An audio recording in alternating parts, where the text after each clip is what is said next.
Hoy miramos pared abdominal, canal inguinal con anatomía de hernias, estómago, intestinos, las clases que ustedes vieron, yo les monté el video. Los videos, pues, los que ya lo vieron, no son de digestivos, son los videos que yo utilizo para dar las clases del Step 1 de Kaplan, que es el que prepara a los médicos para homologar el centro de Estados Unidos, pero la anatomía es la misma, ¿cierto? No va a cambiar absolutamente nada. Hoy vemos la parte teórica y el viernes vemos la parte práctica. Entonces, para el día viernes, el grupo se distribuye en dos mitades. Ustedes son cada grupo 48 personas, entonces yo distribuyo grupos de 24. Mientras un grupo está conmigo aquí en neuroanatomía en el laboratorio de los almendros, viendo patología digestiva estructural, el otro grupo está en ortofisiología con la profesora Diana viendo Sectra y modelos.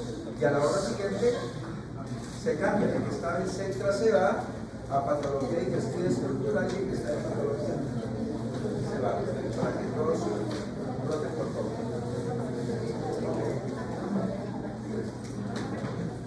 La primera lección de esta tarde es la anatomía de la pared del abdomen.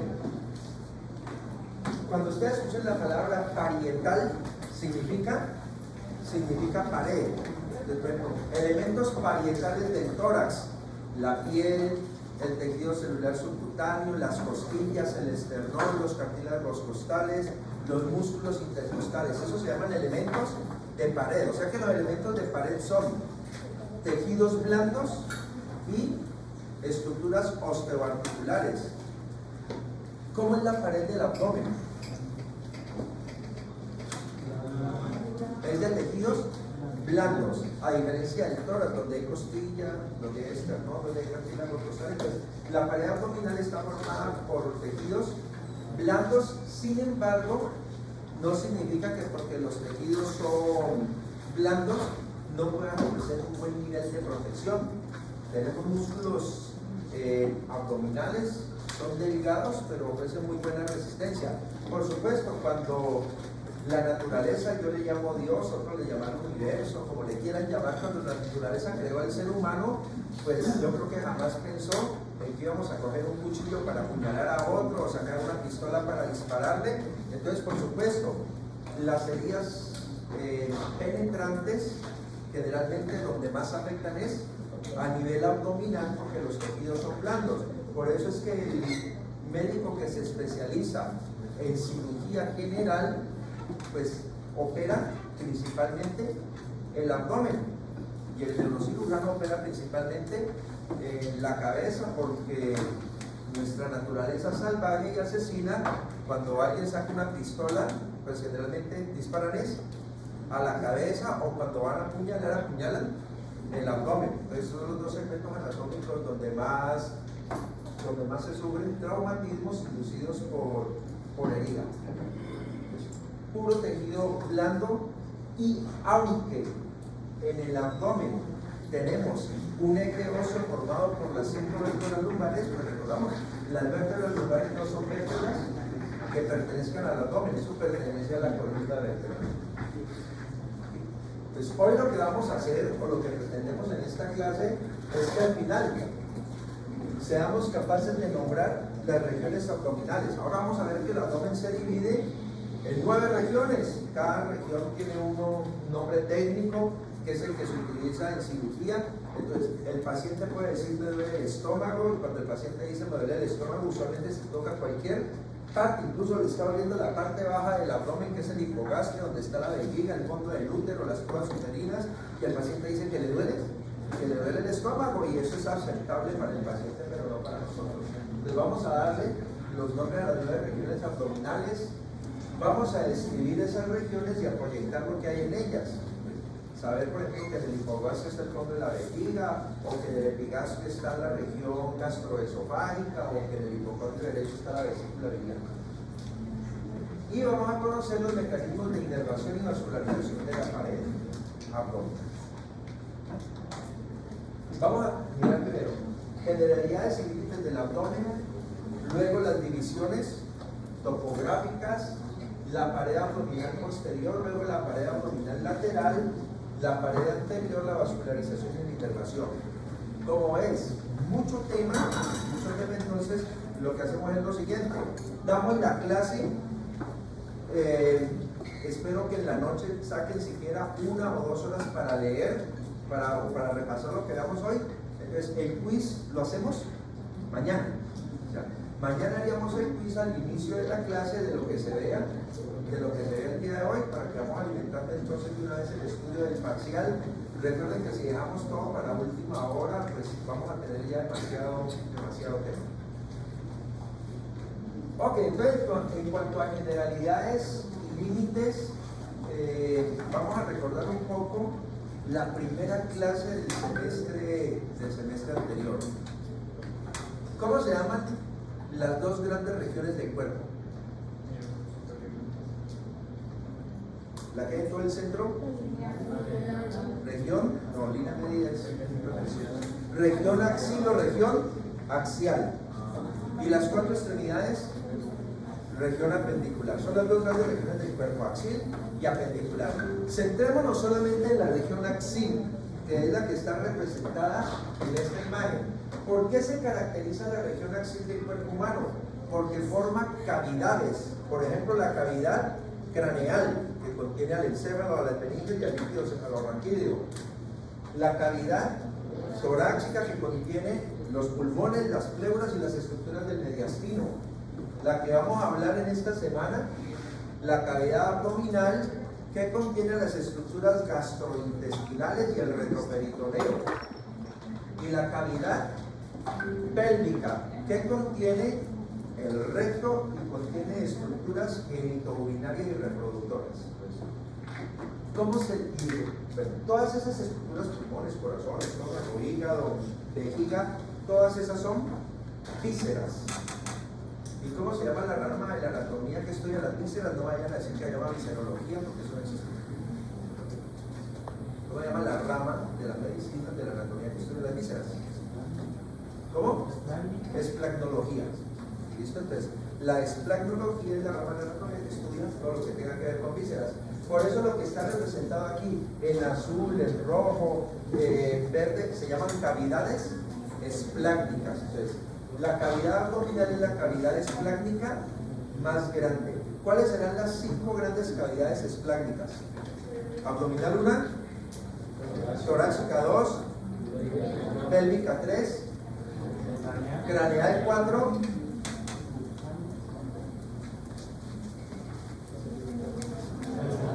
y la cavidad medular o cavidad raquídea, que contiene a la médula espinal, que se considera también una víscera. Entonces, esas serían las cavidades esplácnicas. La cavidad abdominal es la más grande de todas. ¿Qué estructura separa lo torácico de lo abdominal? Aquí está representado el músculo diafragma. Entonces, miren que la línea azul representa el límite superior y el límite inferior de la cavidad abdominal, lo que nos está indicando que el límite superior de la cavidad abdominal está representado en el músculo diafragma. Ahora, ¿cómo se llaman las aberturas que permiten comunicación toracoabdominal o abdominotorácica? Hiatos. De los hiatos del músculo diafragma. ¿Cuántos hiatos tiene el diafragma? No tiene 3. Tiene 2. Porque sería el hiato esofágico alineado con qué vértebra. Conté 10. Conté 10. El otro hiato, el aórtico, alineado con T12. Y está el foramen para la vena cava inferior, que es un hiato, ese es un foramen. ¿Y si queda claro la diferencia entre foramen y hiato? ¿No? Listo, perfecto. Entonces,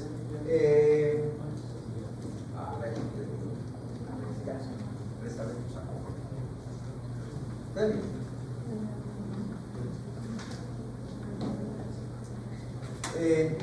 Yo puedo poner y hacer esto.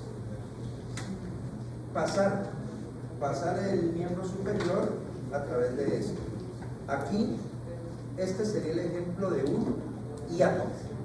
Supongamos que esta hoja representa el músculo.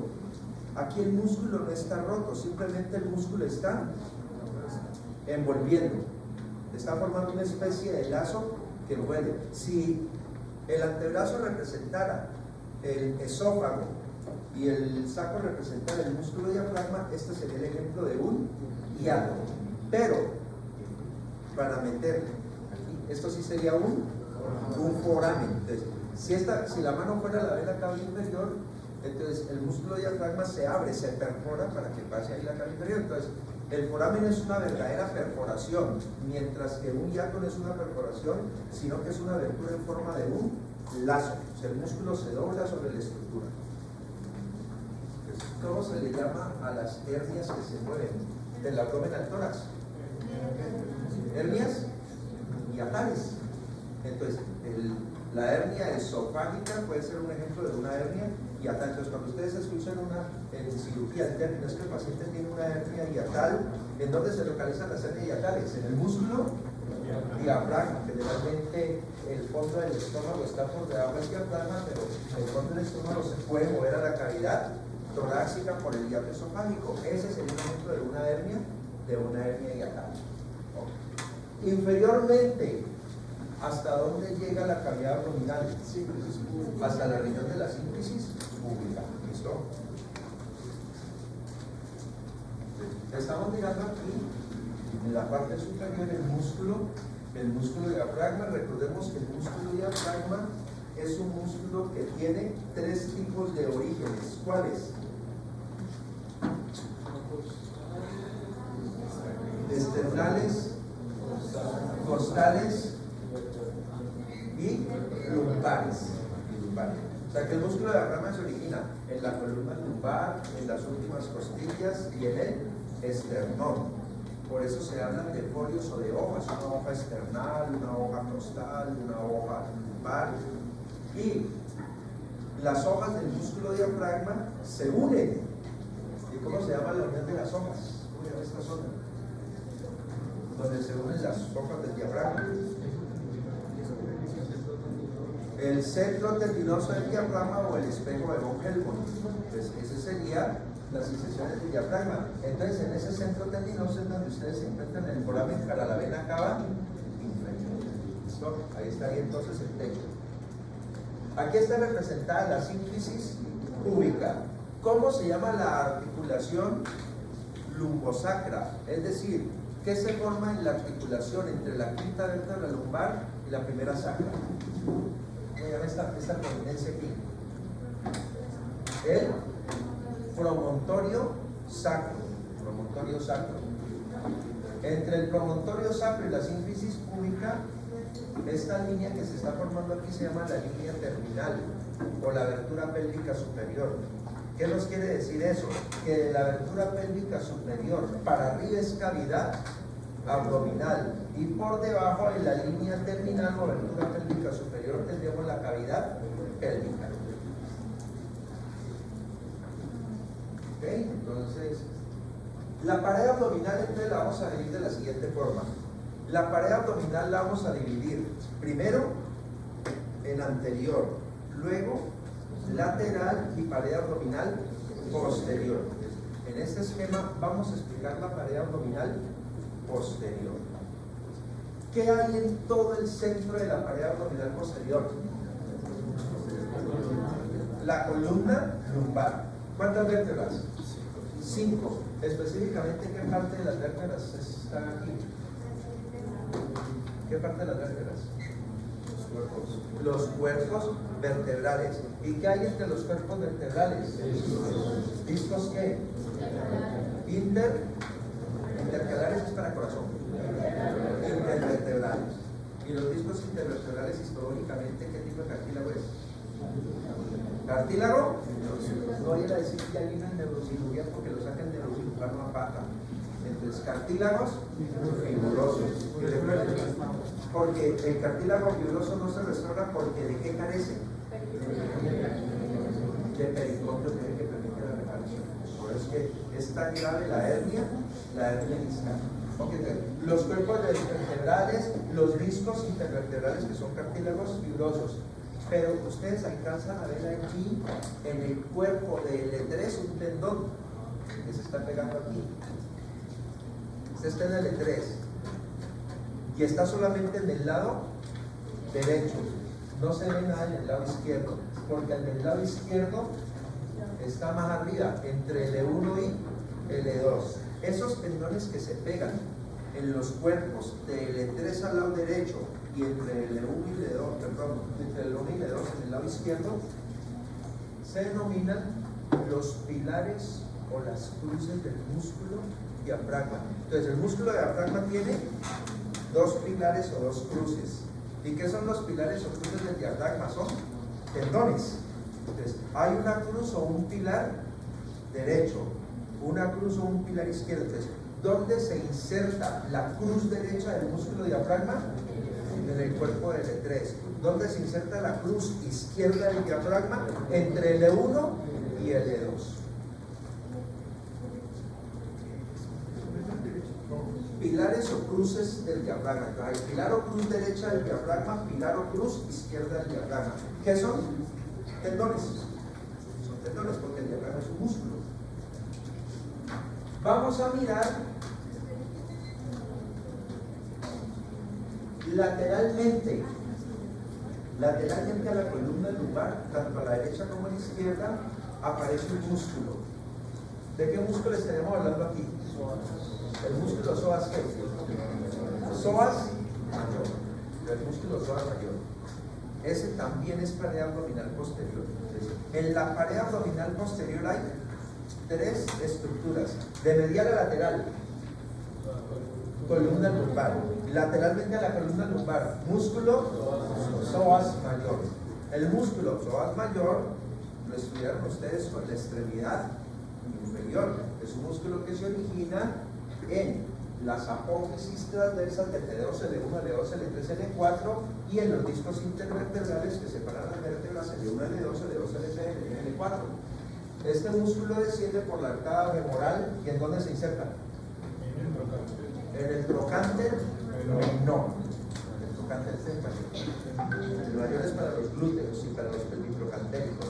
En el menor se inserta el músculo psoas mayor junto con el músculo iliaco. Por eso se habla del músculo iliopsoas, porque es la presión de retención.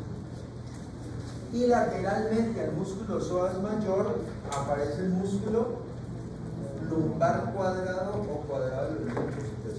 Esas son las tres estructuras que forman la pared abdominal posterior. De medial a lateral, columna lumbar, músculo psoas mayor, y lateralmente al psoas mayor el músculo cuadrado de los glúteos o lumbar cuadrado.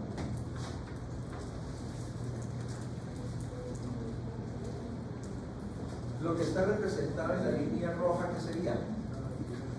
Abertura pélvica superior o línea terminal. Lo que queda, dijimos que la línea terminal o abertura pélvica superior, atrás, ¿por dónde pasa? Por el promontorio sacro, que es la parte más prominente anterior de la primera sacra.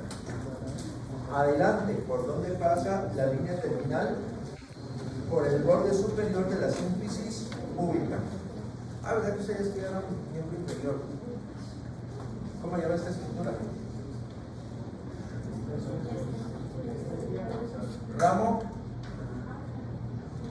iliopúbico o ramo superior del pubis, eminencia iliopúbica, línea arcuada, articulación sacroiliaca y ala del sacro. Entonces, estos son los límites de la línea terminal o abertura pélvica superior. Listo. Voy a colocar el puntero al límite. ¿Qué estructura estamos señalando ahí con el puntero? La décima costilla, y aquí estaría la décima articulación condrocostal o costocondral, entre la décima costilla y el décimo cartílago costal. Este punto, donde está esa articulación entre la décima costilla y el décimo cartílago costal, a ese punto se le llama reborde costal inferior. O sea que aquí tenemos el reborde costal inferior del lado derecho y el reborde costal inferior del lado izquierdo. Los estamos uniendo horizontalmente. ¿Cómo se llama el plano horizontal? El plano subcostal. Ahora, tenemos aquí qué estructura ósea. Más que la cresta. La espina ilíaca anterosuperior es la prominencia más anterior de la cresta ilíaca. Se unen las dos espinas ilíacas anterosuperiores y obtenemos ¿qué plano? ¿El plano? Intertubercular o plano transespinal anterior. Con esas dos líneas horizontales tenemos un abdomen dividido en tres compartimientos. Un compartimiento superior, uno medio y otro inferior. Pero tenemos que desde el punto medio de la clavícula podemos pasar unas verticales hacia abajo, que generalmente pasan casi a nivel del ligamento inguinal. ¿En dónde se origina el ligamento inguinal? En la espina ilíaca anterior superior, ¿en dónde se inserta? La sínfisis púbica sería toda la articulación. Entonces, miren, ¿qué hay en la sínfisis púbica? Un cartílago fibroso que se llama el disco de la sínfisis púbica. ¿Qué hay a cada lado del disco de la sínfisis púbica? El cuerpo del pubis, o sea, que está el cuerpo del pubis derecho, el cuerpo del pubis izquierdo.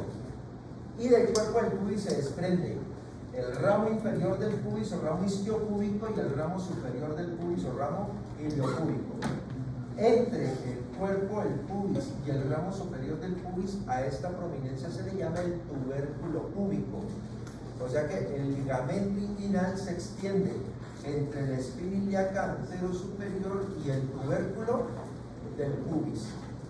Si yo quito el ligamento inguinal, detrás del ligamento inguinal queda un espacio. ¿Cómo se llama el espacio?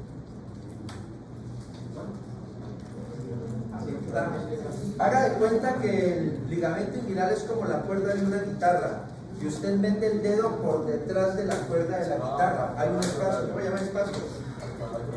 Arcada crural o arcada femoral. La arcada femoral es el espacio que se esconde por detrás del ligamento inguinal. Pues, las dos líneas verticales, ¿a quién corresponden? A las líneas medioclaviculares, que se les puede llamar acá líneas medio inguinales porque pasan a nivel del ligamento inguinal. O sea que según estas dos verticales, el abdomen nos queda dividido en otros tres compartimientos. Un compartimiento al lado derecho, otro al lado izquierdo y un intermedio. Ahora, si cruzamos todos los planos, entonces ya vamos a tener las 9 regiones. Dos regiones superlaterales y una región superior intermedia. Una región central y a los lados regiones centrolaterales. Una región central inferior o intermedia inferior. Y a los lados dos regiones inferolaterales. Entonces tenemos de esa forma en sentido superolateral los hipocóndrios. ¿Qué significa hipo? Por debajo, epi por encima y meso en la mitad. Por eso a todo el centro del abdomen se le llama el mesogastrio. Por encima el epigastrio y por debajo el hipogastrio. Ahora, ¿por qué se llaman hipocondrios? Porque están por debajo de las costillas, profundo de las costillas, de los dos hipocondrios. Por debajo de los hipocondrios y al lado del mesogastrio, los blancos. Y a los lados del hipogastrio, las dos fosas ilíacas. Tenemos las dos regiones abdominales. Otra división que se suele utilizar es por cuadrantes, y obviamente si son cuadrantes son 4. A esto no les vayan a decir los cuadrantes abdominales, porque son 9. Entonces estos no son cuadrantes, son regiones. Los cuadrantes pues, son 2 superiores, 2 inferiores, 2 derechos, 2 izquierdos. Para dividir por cuadrantes pues, utilizamos la línea media y una línea horizontal que pasa por el E4. ¿Y el E4 con quién coincide? Con el ombligo. Entonces, miren, ¿esto qué sería? La cruz derecha del diafragma. ¿Qué es? ¿Qué diferencia hay entre un ligamento y un tendón? Porque no son lo mismo. Histológicamente son lo mismo. El ligamento y el tendón es tejido conectivo denso regular. ¿Pero cuál es la diferencia? Ligamento va de hueso a hueso. Y tendón, músculo, hueso o músculo. Como este complica con músculos, serían tendones. La cruz derecha del diafragma, miren acá, la cruz izquierda del diafragma. En este caso, la derecha está en L3 y la izquierda está en L2. Podemos decir que está en L1 y L2. Columna lumbar. Lateralmente a la columna lumbar, el músculo psoas mayor. Y lateralmente al psoas mayor, el músculo lumbar cuadrado, y quedó la pared abdominal posterior. Estructura. Músculo cuadrado lumbar, psoas mayor. En algunas ocasiones existe el músculo psoas menor. Cuando existe el psoas menor se origina en la apófisis transversa de T12 y L1 y se inserta en el pecten del pubis, músculo inconstante. Recuerden que los músculos psoas están inervados por el plexo lumbar. ¿Y quién forma el plexo lumbar? Los ramos anteriores de quién? L1, L2, L3 y L4. Al psoas menor, cuando exista la inerva solamente L1. Lateralmente, músculo lumbar cuadrado. Estructura. Cruz derecha del músculo diafragma y acá cruz izquierda del músculo diafragma. Miren ustedes un tendón que está rodeando en forma de arco el músculo psoas mayor. Este tendón en forma de un arco y este tendón en forma de arco que están rodeando el psoas mayor, y acá aparece otro tendón en forma de arco que rodea el músculo cuadrado de los lumos. Esos son los famosos ligamentos arcuados del diafragma. Okay. ¿Quién inerva el músculo diafragma? Nervio médico. ¿Segmentos medulares? C3, C4, C5. Las arterias del diafragma se llaman arterias fénicas, pero yo no voy a hablar tanto del diafragma porque ya lo vieron en tórax. Okay. Listo, entonces terminamos ya la pared abdominal posterior. Ahora, pared abdominal lateral. O sea que vamos a describir principalmente los flancos. A nivel de los flancos, como en la pared abdominal. Primer plano, piel. ¿Listo? Segundo plano, tejido celular subcutáneo. Eso sería hipodermis. Tercer plano, hay una fascia superficial. El primer plano es piel, el segundo tejido celular subcutáneo, luego viene una fascia superficial, y esa fascia superficial ya cubre una capa de grasa bastante robusta y que es variable en nosotros los seres humanos. La fascia adiposa de Camper, la fascia adiposa de Camper, es la grasa del abdomen. O sea que la fascia de Camper es superficial o es profunda. Es profunda porque está cubierta por una fascia superficial. Después de esta fascia adiposa de Camper, ¿qué aparece? Una fascia que se llama la escarpa.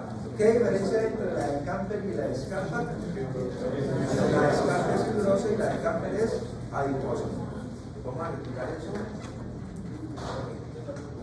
Ya estamos en aquella parte lateral. Entonces, en la parte lateral del abdomen, ustedes van a evidenciar tres músculos que se llaman los músculos anchos abdominales.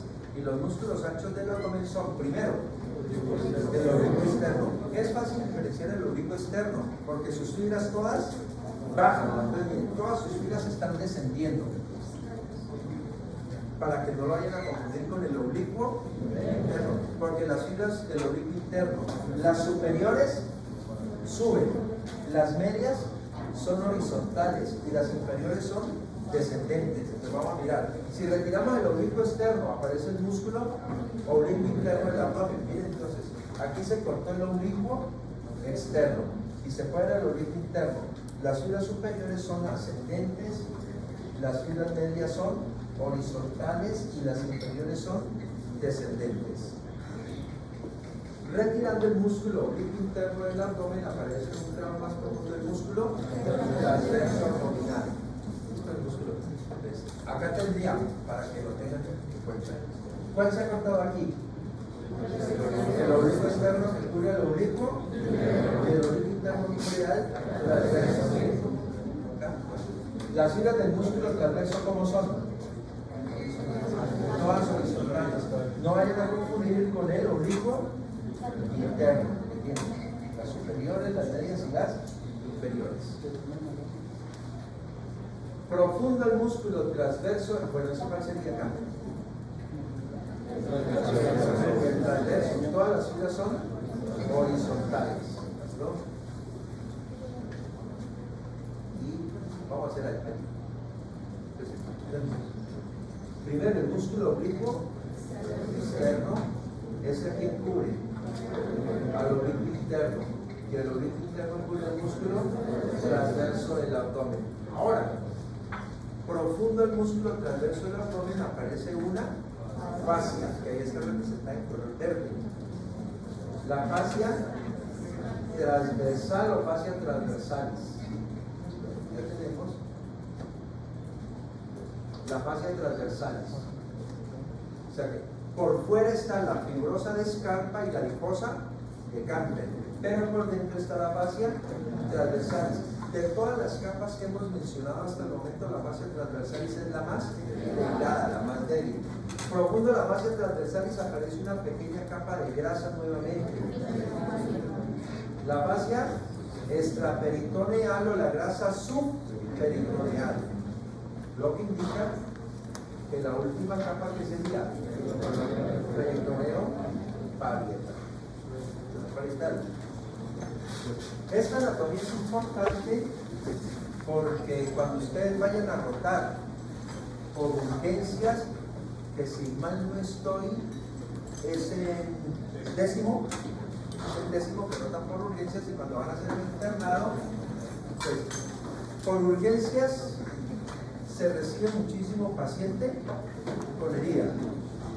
Generalmente después de un partido América Cali, después de las 3 de la mañana que salen de las discotecas, Día de la Madre, entonces uno recibe mucho paciente apuñalado.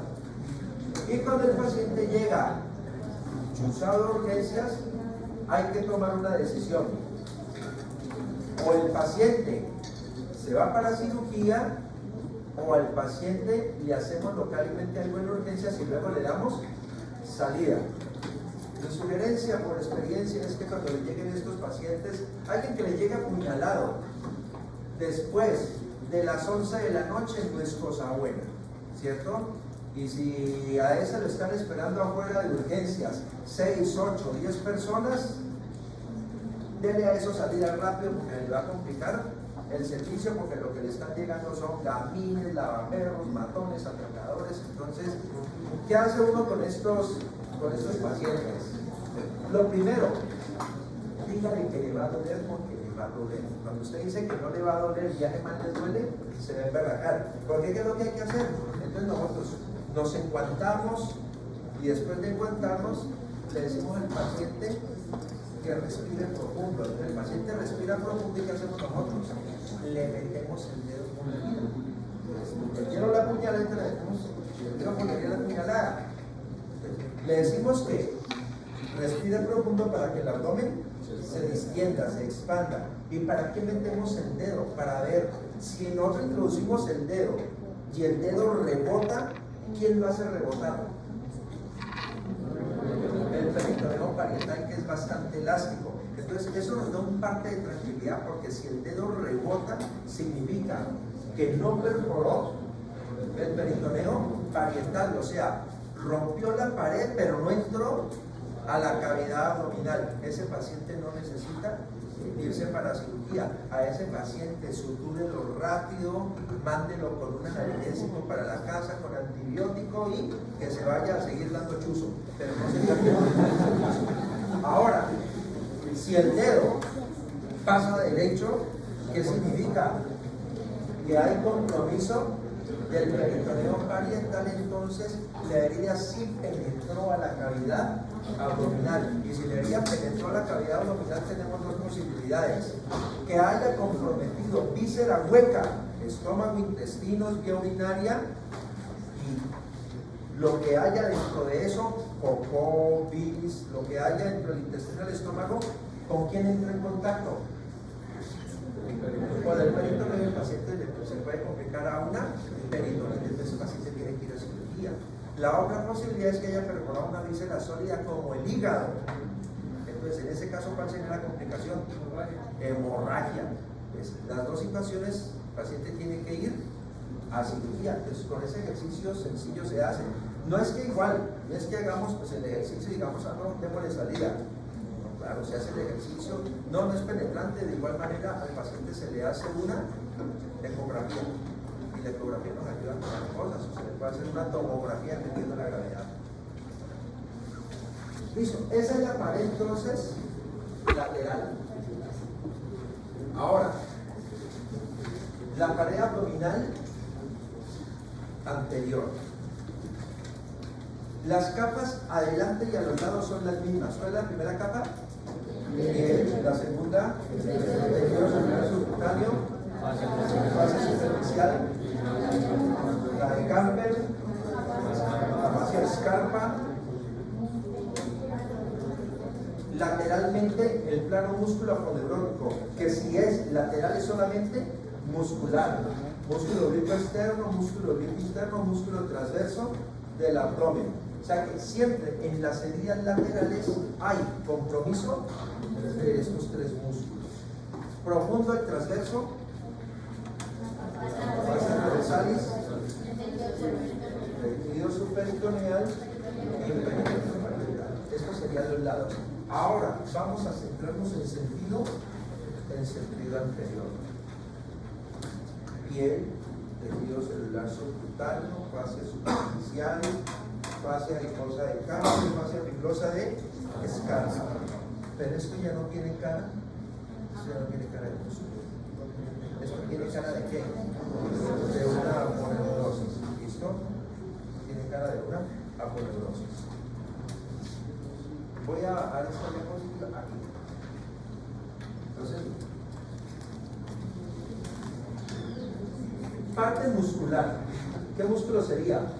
Oblicuo externo, oblicuo interno, transverso. De los extremos de los músculos, ¿qué se desprenden? Tendones. Pero cuando el músculo es ancho, al tendón se le puede llamar aponeurosis. Esta sería la aponeurosis de qué músculo? Oblicuo externo, la del interno y la del transverso. Aquí tendríamos la línea media del abdomen. ¿Qué nombre recibe? Línea alba. Y a los lados de la línea alba, ¿qué músculo aparece? El músculo recto abdominal. Entonces ustedes ven que el músculo recto abdominal quedó envuelto. ¿En qué quedó envuelto? En la aponeurosis. Es esa aponeurosis de formar una envoltura. En anatomía, lo que envuelve a una estructura es una vaina. Es como, por ejemplo, cuando nosotros vamos a comprarle el forrito al celular. El forrito del celular es una vaina que lo está protegiendo. Nuestra billetera es una vaina que tiene todo menos plata. En el lapicero, la mina es lo que escribe, pero o sea que el lapicero sería la vaina, el estuche de las gafas.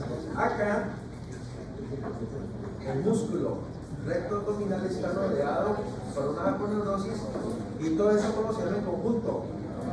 La vaina del músculo recto abdominal. De acuerdo al esquema, la vaina del músculo recto abdominal, que tiene una hoja o lámina anterior y una hoja o lámina posterior. Aquí, ¿esto qué será? La hoja anterior de la vaina del músculo recto abdominal. La vamos a quitar. Entonces, ¿qué aparece?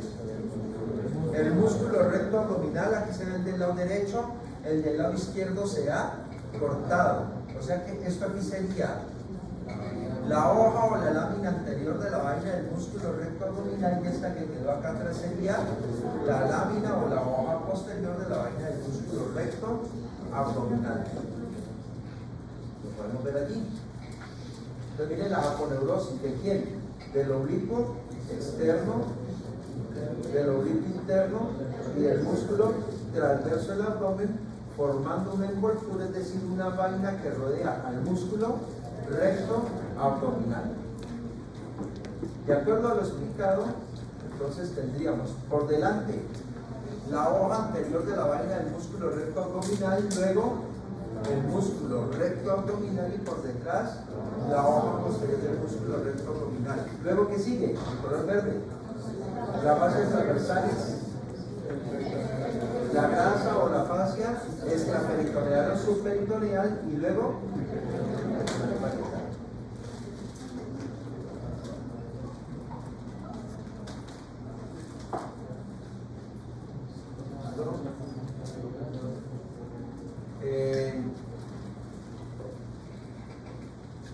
músculo recto abdominal. Se ha cortado la hoja anterior de la vaina, que sí está en este lado, y se ve por detrás la hoja posterior. ¿Qué arteria hay? Dentro de la vaina del músculo recto abdominal no solamente está el músculo recto abdominal, sino que están dos arterias profundas que se llaman arterias epigástricas. La epigástrica superior y la epigástrica inferior. ¿De dónde se origina la epigástrica superior? De la torácica interna mojaria interna, y la epigástrica inferior de la ilíaca externa. ¿Okay? Ahí lo que están viendo ustedes son las arterias de la pared posterior.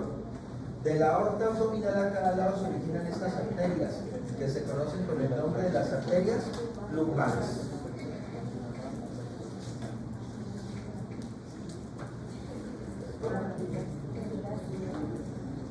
En los tejidos superficiales, es decir, piel, tejido celular subcutáneo, en la fase superficial, en los tejidos superficiales de la pared abdominal anterior aparece una red venosa. ¿Cómo se llama toda esta red venosa? La red venosa periumbilical. ¿Qué utilidad clínica tiene? Ahí se pueden inyectar insulinas y se pueden inyectar heparinas. Por ejemplo, insulinas para los diabéticos, heparinas para las personas con trastornos hematológicos, trastornos de la coagulación. Pero recuerden o tengan en cuenta que en una inyección subcutánea no se inyectan las venas. ¿Qué es lo que se inyecta?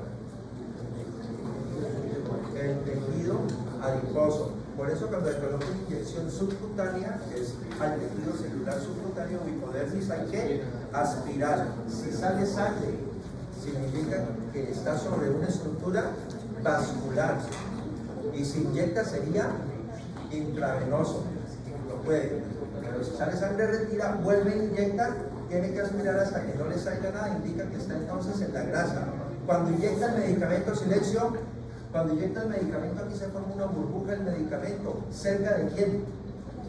De las venas. Y las venas lo van absorbiendo lentamente. Okay. Bueno, ácidos. Ya conocen ácidos, ¿cierto? Y miren acá. ¿Esta qué raíz es? ¿Anterior o posterior? Posterior, porque tiene un ganglio. Esta es raíz anterior, que es motora. Se unen. ¿Y qué se formó? El nervio espinal o raquídeo, que se divide en un ramo anterior mucho más grueso que el ramo posterior. Estos serían los ramos anteriores de los nervios torácicos. ¿Cómo se les conoce? Como nervios intercostales. Entonces, los nervios intercostales inervan la pared torácica y la pared abdominal. Bueno, ese es el plexo lumbar, que ya lo conocen, para refrescárselos. Este es el ramo ventral de T12, nervio subcostal. ¿Qué sigue por debajo de T12? L1. Entonces miren que L1 se bifurca el nervio hipogástrico y nervio ilio inguinal. El nervio hipogástrico y inguinal inervan la pared abdominal también. O sea que la pared abdominal inerva los nervios intercostales y los nervios hipogástrico e inguinal. ¿De dónde se originan? En el umbilical. ¿Cómo es que se llama la relación entre un segmento de piel y un segmento de médula? Dermatoma. Entonces siempre tengan en cuenta como referente, y esto les va a servir para la cirugía y para la anestesiología. El dermatoma que pasa por el ombligo es T10. O sea que este es el 10º nervio intercostal. El dermatoma del ombligo es T10.